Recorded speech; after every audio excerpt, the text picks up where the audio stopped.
Hi y'all, this is Mattie from Mattie's Kitchen, and today I'll be making you all some delicious schnitzel. And I'll be using chicken for my schnitzel. I hope I'm saying that right. I know I am. But anyway, don't pay attention to how I pronounce the word. Just look at the finishing touch. I have boneless, skinless breast cutlets. That's what I'll be using. And when you're making schnitzel, you should always use a cutlet. The chicken, it says that the public has it, and that's why I bought mine. I have 4 of these in here. I also going to be using panko, kosher salt, oil, pepper, 1 1/4 cup of flour. I'll also be using eggs, lemon for garnish, and parsley for garnish. Those are things, simple recipe, and you don't need them many ingredients. As I start my preparation, I introduce my ingredients again. Okay, when you're cooking schnitzel, you can go in the store. Most likely, when they say cutlets, it's sliced thin at the thickness that it need to be cut. But what I'm going to do, I'm still going to beat it just a little bit. I'm going to put it in a plastic Ziploc. I should have got a longer bag, but it's all I had. So I'm going to use this. I'm going to put it in these, and I'm going to take and beat it with a mallet just a little bit before I do. That's how they say. I think this is about the right size, but I'm going to still do this. So I'm going to put each one in here, and I'm going to take and pound each one. I beat it up a little bit, make it thinner, and just beat it. I'm going to do each one of these like this. And especially if you go in there and get a chicken breast that's not says cutlet, you're going to have to do that. But mine says, I'm assuming that it's a thickness that it needs to be, but I don't know. I'm still going to beat it a little bit. Just put them in plastic bags and just beat it a little bit. And I'm going to do each one of these like this, and I'm going to get back with you. Okay, I tenderized my chicken with the mullet. I beat it on just one side because I think my inch is like a 1/4 inch. My inch it was thick enough. When you get the cutlets, you really don't have to do that, but I did it anyway. Okay, I didn't mention the sazon. I'm going to use some of that too because I like to taste it. And you're not putting really many seasoning on it, so I'm going to try some of this right here. You don't have to. This is optional. So I'm going to put a little of this on each side of the chicken. In the meantime, have your skillet warming because it's not going to take very long. I have my oil. I have 1 1/4 cups of oil. That's what I use, 1 1/4 cups. Okay, I'm getting ready to season my chicken on both sides. Just a little bit. Like I said, you don't have to put, this is option. You can put garlic on yours, anything you want, but I just use salt, pepper, because it don't take a lot of stuff. When you season it with the breadcrumbs, that'd probably be enough, but I always like to put this, and I like the color that it gives too. So I'm going to put this on both sides of the chicken, not too much now. Okay, then I'm going to put some pepper. That's all it requires, salt and pepper. Put some pepper. But it's optional to you because some people like garlic, some people like, different things on their chicken. And that's up to you. Okay. Like I said, heat your skillet to medium with the oil, medium. Don't put too much. Don't have it too hot. Okay, now I put some kosher salt. I'm using kosher salt for this, okay? Put some on there. And I'm going to turn this over when I finish this and do both sides. And when it's cooking, they don't have to cook for 3 minutes, 2 to 3 minutes on both sides. Because it don't take long. This is thin, and you don't want to make it tough and cook it too long. Okay, I'm going to turn this over and repeat the process. The salt, the pepper, and the sazon. Okay, I seasoned my chicken. Like I said, I put a little sazon. I didn't name that in ingredients. That's up to you. Put whatever you want. Red pepper, garlic, seasoned salt, or anything. But I use salt, pepper, and sazon. That's what I use. And I'm going to mash the season into your meat so it can go through all of it. Go through. That's what I normally do. I let this marinate it for about 30 minutes. I let it marinate, set up with the seasoning on it. And so that's what I do. Okay, you got that done. And the next thing you're going to do, you're going in a shadow bowl, the size probably of the chicken, and it's flour. I got a cup. It really doesn't matter how much flour you got. I use a little bit more. It calls for a teaspoon of salt and pepper. So I'm going to add about a teaspoon and a half because I have more flour. Because I'd rather have too much than less. And here's a cup and a fourth of panko. I put a little bit more in that. And it calls for 2 eggs. Those are 3 things. I'm going to beat my eggs. That's the first thing I'm going to do. Beat them up. It's called for 2. You can use 3. I use 3 eggs because, like I say, I don't want to run out. And you beat them and you put them in another pan. I didn't have the space I needed, so I'm going to bring that bowl that I need. So you beat it. Easy. Have your skillet over there warming up. So I'm going to put this in this same size bowl as I put the other stuff in. Put this in here, the egg. No, don't season the egg. Now just let it stay like it is. Heat it up. Okay, I could have put it all in there. Okay. And what else I'm going to do, I'm going to put it calls for a teaspoon of salt and pepper. That's all you put in your flour. Kosher salt and pepper. So I'm going to put some of that in, about a teaspoonful.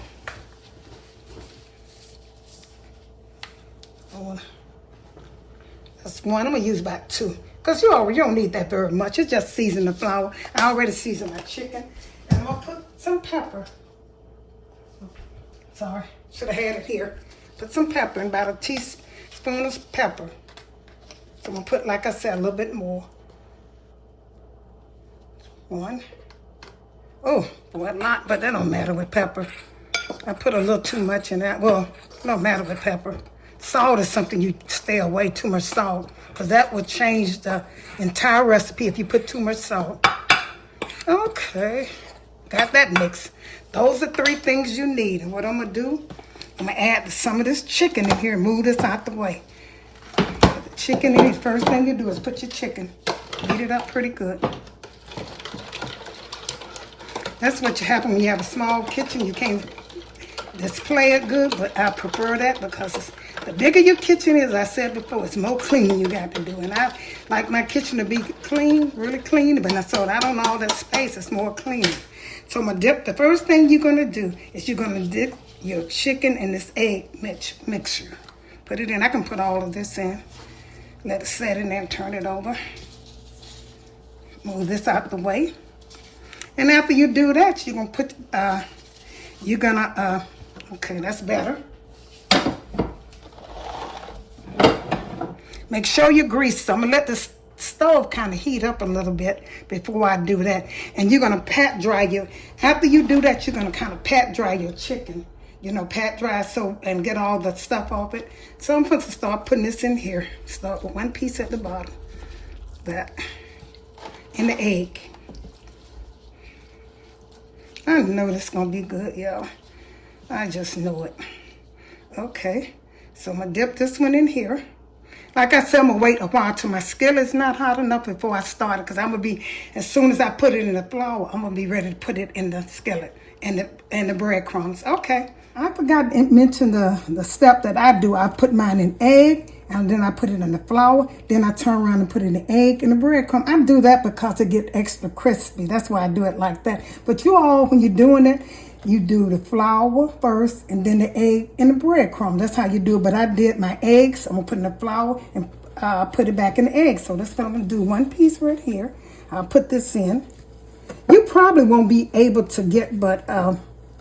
You probably won't be able to get but 2 pieces of chicken here in that pan, because this is some big cutlets, chicken cutlets. So I'm going to put it in the egg.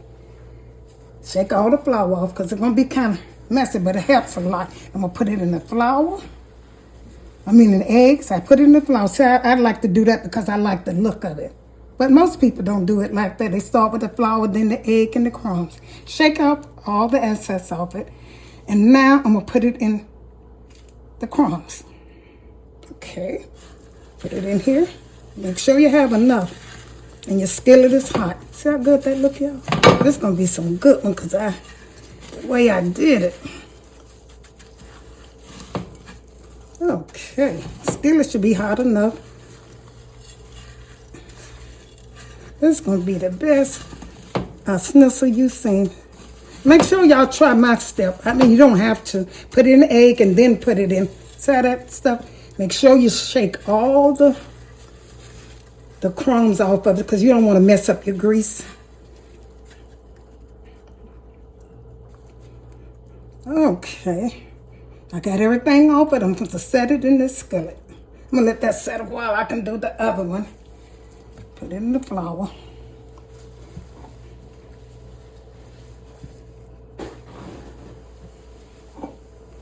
Then put it in the eggs. Like I said, this is a step that you don't have to do. You don't have to put in the eggs twice, but I do. Okay, I'm going to set this in here. Then I'm going to put it in the breadcrumbs. Okay, this skillet should be hot enough. See how good? That's what the reason I do that step is because it makes the crumbs stick on there better to me. Okay, you don't have to, like I say. Now shake all this off.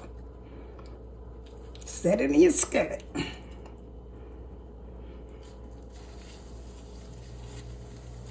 Skillet really, okay, and cook it about 3 minutes on each side. 2 to 3 minutes on each side.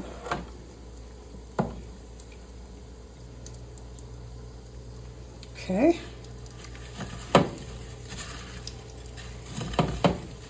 And then sometime when you do it like this, you're going to use more breadcrumbs. I mean, not breadcrumbs, breadcrumb, panko breadcrumbs. You lose a little bit more, but you get a better look once it cooks. The skillet should have been a little hotter, but it'll get hot. Move that up a little bit. Okay. Now I'm going to do the other one. Like this, while I'm waiting for that to get a little hotter.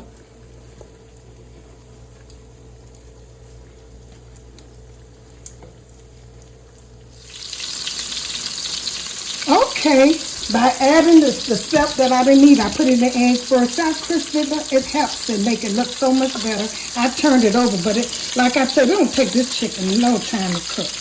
You make sure it's a quick process.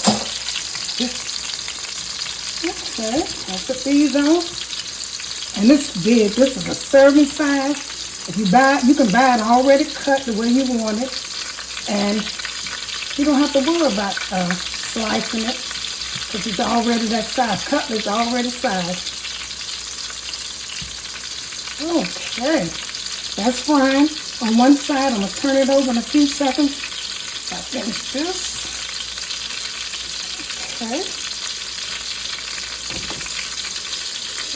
Okay, when you're cooking it, like I said, cook it. Please don't let it stay in the skillet so long. Look at that. Look how good that is. You know if it looks good, it's going to taste good. And I got 2 more pieces to fry. I'm going to fry these, and I'm going to get back with you all. Like I said, mine's a serving size. I don't know whether somebody can eat that much, but the way it's cut is serving size, and this is how you want it to be. Okay, y'all be careful now. This is kind of, look how good that looks, y'all. Y'all never seen schnitzel look that good. And it's going to taste good. See that? And it's big. That's how you want it to look. And make sure you drain the greases. I'm going to set this over here. Get my napkin. Put a napkin on this plate. And drain the grease. Okay, sorry. Okay. Something to do with that. Now here's the 2 pieces I cooked. And this chicken wasn't that expensive neither for this big piece. It really wasn't. Look at that. Oh my God. Oh my God, that looks so good. I can't wait to taste it. Like I said, 2 to 3 minutes on each side. And sometimes you can cut the stove off if it gets too hot. Because when you're cooking with a breadcrumb, sometimes it burns. It can cook really fast and burn, so you don't want to have your skillet too hot. And if you think it's too high, cut it down or cut it off. And it's still going to brown the chicken. Because it will burn. My goodness. Tell me it's not fit for a king. Krista can't wait for some of it. See that? It's almost ready. Let it brown. I cut the stove off and then I cut it back on because I don't want it to dry out. I definitely want it to dry out.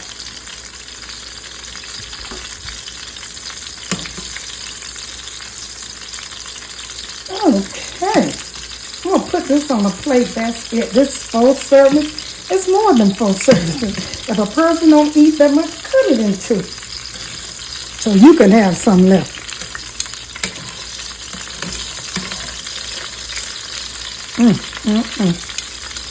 Okay, I'm going to get back with you. I'm going to put this on a plate.